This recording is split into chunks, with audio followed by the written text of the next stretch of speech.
भोजशाला की एएसआई की रिपोर्ट आ गई है और एएसआई की रिपोर्ट में स्पष्ट कर दिया गया है कि ये जो भोजशाला है ये मस्जिद नहीं बल्कि मंदिर था।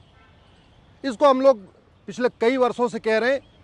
एएसआई की टीम को धन्यवाद दूंगा जिन्होंने 3 महीने से ज़्यादा इस पे अथक प्रयास करके सारे एविडेंस इकट्ठे किए हैं, लेकिन इससे एक बहुत बड़ा खतरा सामने आ रहा है। एएसआई की रिपोर्ट में यह बताया गया है कि जो 188 स्तंभ मिले हैं, उन स्तंभों के ऊपर जो कलाकृतियां उकेरी गई थी, उन कलाकृतियों को डिस्टॉर्ट किया गया है और कुछ एक जगह तो बाकायदा छेनी हथौड़े का उपयोग किया गया।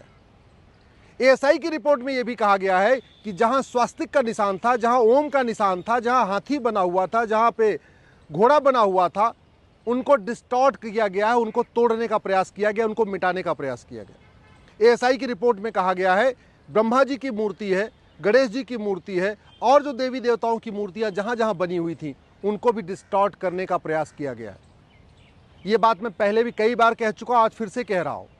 सरकार तत्काल उन सभी स्थानों को अपने कंट्रोल में ले जहां मंदिरों को तोड़ के मस्जिद बनाई गई है, क्योंकि जैसे भोजशाला में सारे सबूत मिटाने का प्रयास किया गया है, वैसे ही जौनपुर के अटाला में भी सबूत मिटाया जा रहा है, पांडुआ में भी सबूत मिटाया जा रहा है, भद्रकाली में भी सबूत मिटाया जा रहा है। भोजशाला में सबूत मिटाने का तो ऑलरेडी आपके पास एविडेंस आ चुका है, एएसआई ने बता दिया है। ज्ञानवापी में भी सबूत मिटाने का प्रयास हुआ, इसके पहले अयोध्या में भी सबूत मिटाने का प्रयास हुआ था। तो भारत में जहां जहां मंदिरों को तोड़ के मस्जिद बनाई गई है, अब वहां के लोग जो वहां जिनका कब्जा अवैध, उनको लगता है कल को एएसआई की जांच हो जाएगी, मामला कोर्ट में जाएगा, तो एक काम करो, सबसे पहले इनके एविडेंस मिटा दो। वहां पे लगातार या तो व्हाइट वॉश किया जा रहा है, पत्थरों को तोड़ा जा रहा है, जो देवी देवताओं की मूर्तियां उनको हटाया जा रहा है, जो ओम के निशान होते हैं, स्वास्तिक के निशान होते हैं और जो हिंदू संस्कृति में और जितने भी निशान होते हैं सबको डिस्ट्रॉय किया जा रहा है, ख़त्म किया जा रहा है। इसलिए तत्काल, चाहे वो जौनपुर का अटाला है या भद्रकाली है, भोजशाला है या भारत में ऐसे जितने भी स्थान हैं, उनको तत्काल सरकार अपने संरक्षण में ले ले और वहाँ से जो नमाज वगैरह चल रही है उसको बंद करने की ज़रूरत है। दूसरा, अंग्रेजी जो क्रिमिनल लॉ थे वो ख़त्म हो गए, तो अब जो क्रिमिनल केस हैं वो तो जल्दी जल्दी सुनवाई पे आएंगे, लेकिन सिविल केस यानी ज़मीन का केस या इस तरीके से जो मंदिर का विवाद है, मठ का विवाद है, इसमें कोई जल्दीबाजी नहीं होगी। क्यों? क्योंकि सिविल प्रोसीजर कोड 1908 वाला आज भी चल रहा है।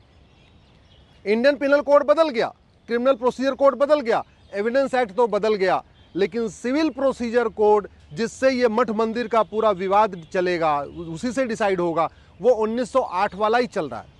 इसलिए मेरा सरकार से ये भी निवेदन है, तत्काल 1908 का सिविल प्रोसीजर कोड भी बदलें, उसमें भी इलेक्ट्रॉनिक एविडेंस को शामिल करें।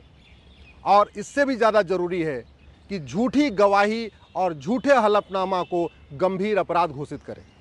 ये मुकदमा लंबा इसलिए चलेगा क्योंकि इसमें झूठी गवाहियां होंगी, जानते हुए, जो जानते हैं कि भोजशाला मंदिर पहले मंदिर था, जौनपुर में अटाला पहले मंदिर था, भद्रकाली अहमदाबाद में भद्रकाली पहले मंदिर था, या विदिशा का जो मंदिर है वो भी पहले मंदिर था, या आपके पांडुआ में पहले मंदिर था, सबको पता है।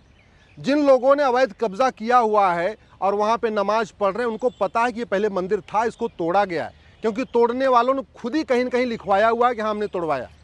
इसके बावजूद जब मुकदमा चलेगा तो झूठी गवाही होगी, झूठा हलफनामा होगा, झूठे एविडेंस दिए जाएंगे, झूठे तर्क दिए जाएंगे। और वो क्यों दिए जाएंगे? क्योंकि झूठ बोलना गंभीर अपराध नहीं है। तो अगर हम चाहते हैं कि ये मुकदमे जल्दी जल्दी डिसाइड हों, और वो जल्दी डिसाइड करना इसलिए ज़रूरी है कि जल्दी शांति आ जाए।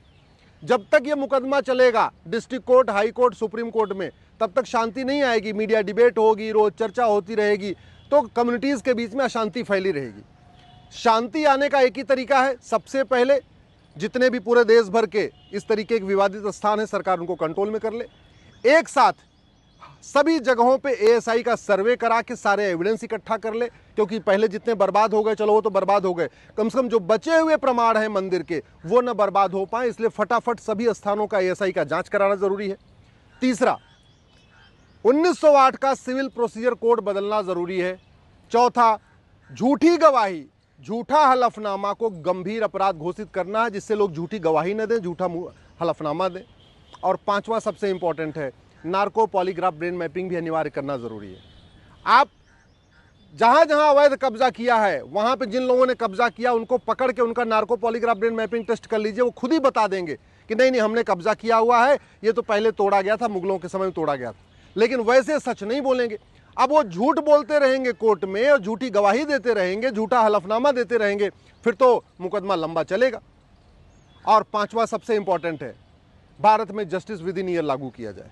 जब तक सभी और क्षेत्रों में लागू हो रहा है चाहे नहीं हो रहा है, कम से कम जहां जहां ये मठ मंदिर के विवाद हैं, चाहे जौनपुर का अटाला है या भोजशाला है या भद्रकाली का है या पांडुआ का है, जहां जहां ऐसे केस चल रहे हैं, उनके लिए स्पेशली स्पेशल कोर्ट बनाना पड़ेगा। स्पेशल कोर्ट बना के ये कहना पड़ेगा आप इन विवादों का समाधान 1 साल में करिए। इसका मतलब ये हुआ, अगर 1 साल में भोजशाला का विवाद डिस्ट्रिक्ट कोर्ट से डिसाइड हो जाए, 1 साल में हाई कोर्ट से डिसाइड हो जाए, 1 साल में सुप्रीम कोर्ट में डिसाइड हो जाए, तो अगले 3 साल के अंदर इस विवाद का अंतिम जो है डिसीजन आ जाएगा। और जब फाइनली सुप्रीम कोर्ट से डिसाइड हो जाएगा तो शांति आ जाएगी। नहीं तो जितनी बार तारीख पड़ेगी उतनी चर्चा होती रहेगी, उतने बार बार गवाहों के बयान होंगे, मीडिया में भी चर्चा होगी, इससे अशांति फैलेगी। शांति लाने का एक ही तरीका है, कानूनों को बदला जाए। सभी अंग्रेजी कानूनों को 1908 के सिविल प्रोसीजर कोड के अलावा जितने भी अंग्रेजी कानून हैं सबको बदल दिया जाए। नार्को पॉलीग्राफ ब्रेन मैपिंग अनिवार्य कर दिया जाए, झूठ को गंभीर अपराध घोषित कर दिया जाए और स्पेशल कोर्ट बना के सारे मुकदमों का फैसला 1 साल में कराया जाए। जिससे कि, क्योंकि मुकदमा ऐसा नहीं कि भोजशाला का जो मुकदमा है वो केवल डिस्ट्रिक्ट कोर्ट से धार से खत्म हो जाएगा, नहीं, उसके बाद अपील होगी, इंदौर हाई कोर्ट जाएगा, फिर अपील होगी, सुप्रीम कोर्ट आएगा, और कई बार तो ऐसा भी होगा कि हाई कोर्ट जाएगा, हाई कोर्ट फिर डिस्ट्रिक्ट कोर्ट कर देगा। आप फिर एक ये विषय छूट गया, इसको भी डिस्ट्रिक्ट कोर्ट में डिस्ट्रिक्ट कोर्ट फिर से डिसाइड करे, वहाँ से डिसाइड होगा, फिर अपील आई हाई कोर्ट आएगी, हाई कोर्ट कहेगा अच्छा ये वाला मैटर छूट गया, अब इसको भी डिसाइड कर दे। तो मेरा ये कहना है कि जितने भी सवाल हैं वो सारे फ्रेम हो जाएं और एक ही बार में डिस्ट्रिक्ट कोर्ट उनको डिसाइड कर दे। जितने भी सवाल हैं, जितने भी डाउट हैं, वो सारे लिख दिए जाएं, एक ही बार में उसको हाई कोर्ट डिसाइड कर दे, एक ही बार में सुप्रीम कोर्ट डिसाइड कर दे, तो समाज में शांति आएगी। इसलिए मैं माननीय सुप्रीम कोर्ट से भी निवेदन करता हूं, इस मामले में खुद पहल करें और देश भर की सभी जिला अदालतों से कहें कि जहां जहां मठ मंदिर का विवाद है उसके लिए स्पेशल कोर्ट बनाई जाए।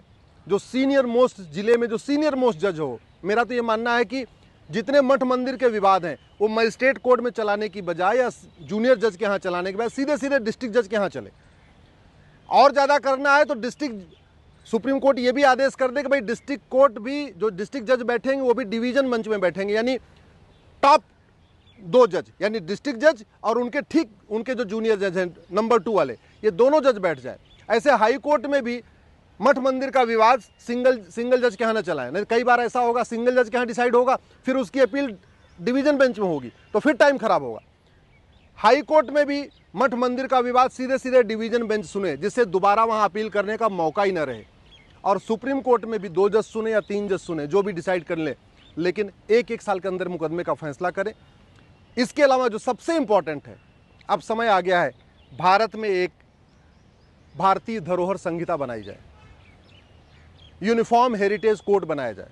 कॉन्स्टिट्यूशन के लिखा भी, डायरेक्टिव प्रिंसिपल में लिखा भी है कि जितनी हमारी हेरिटेज हैं, जो हमारी धरोहरें हैं, उनको संरक्षित करना, उनको प्रोटेक्ट करना, ये सरकार की ड्यूटी है। दुर्भाग्यवश उस पर कभी न तो संसद में चर्चा होती है न सुप्रीम कोर्ट में चर्चा होती है। जो हमारे ये भोजशाला है, जो हमारा अटाला है, जो मेरा भद्रकाली है, या हमारा ज्ञानवापी है या पांडुआ है, ये हमारी सांस्कृतिक धरोहर है, ये हमारी धार्मिक धरोहर है, ये हमारी ऐतिहासिक धरोहर है।